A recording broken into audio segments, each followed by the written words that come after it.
In this beautiful location, I want to test if DJI FPV camera can ever compete with mounting the GoPro on the DJI FPV drone.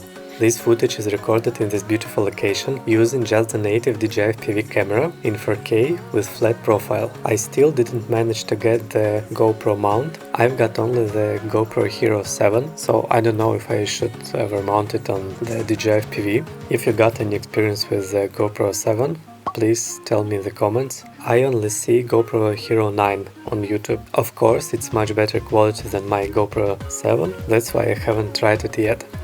My conclusion is, the native camera is alright, you just have to grade it nicely, I would say heavily. When you grade it like that, it has a lot of noise, so don't forget to apply the noise reduction filter. Now, just enjoy this one-take footage. It's a single pack recorded without any montage. Go!